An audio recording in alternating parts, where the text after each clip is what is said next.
Bro என் பேர் Hariharan bro.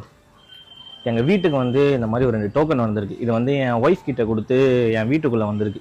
இது இன்னைக்கு எப்படி சொல்கிறேன்னா, ஆர்கே நகர் தொகுதியை வந்து விஐபி தொகுதின்னு சொல்லி சொல்கிறாங்க. இது வந்து ஜெயலலிதா மேடம் நின்னதுனால விஐபி தொகுதின்னு சொல்கிறேன். 20 ரூபாய் கொடுத்து இந்த தொகுதியில் ஜெயிச்சிருக்காங்க. அதே மாதிரி இப்பயும் இதோ 8000 ரூபாய் தரேன்னு சொல்லி ஒரு கட்சம் செக் புக் மாதிரி 10,000 ரூபாய் தரேன்னு சொல்லி பாருங்க. செக் புக் மாதிரி 10,000 ரூபாய் தரேன்னு சொல்லி செக் புக் மாதிரி ஒரு 3 செக் புக் செக் லீஃப் இந்த மாதிரி ஒரு கட்சம் கொடுத்து நாங்க ஜெயிச்சா 8,000 ரூபாய் தரும், நாங்க ஜெயிச்சா 10,000 ரூபாய் தரும் அப்படின்னு சொல்லி சொல்றாங்க.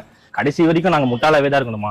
20 ரூபாய் நோட்டு கொடுத்து எங்களை தோக்கடிச்சிங்க, எங்களை ஏமாத்துனீங்க. அதே மாதிரி இந்த 8,000 ரூபாய் கொடுன்னு சொல்லி டோக்கனை கொடுத்தோம், 10,000 ரூபாய் கொடுன்னு சொல்லி டோக்கனை கொடுத்தோம், திருப்பி ஏமாத்த தான் பாக்குறாங்க. நாங்க என்னதான் பண்றது? கடைசி வரைக்கும் நாங்க முட்டாளாவே தான் இருக்கணுமா? நாங்க எப்பதான் இப்ப யோசிக்கிறது? எங்க கிட்ட இந்த காசை கொடுத்து அடிக்கலான்னு பாக்குறீங்களா?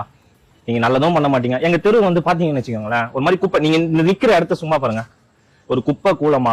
இது வந்து ஒரு கொலா பம்பு ப்ரோ. அந்த பம்பையே காணும், வெறும் கொலா தான் இருக்கும். நீங்க பாருங்களேன்.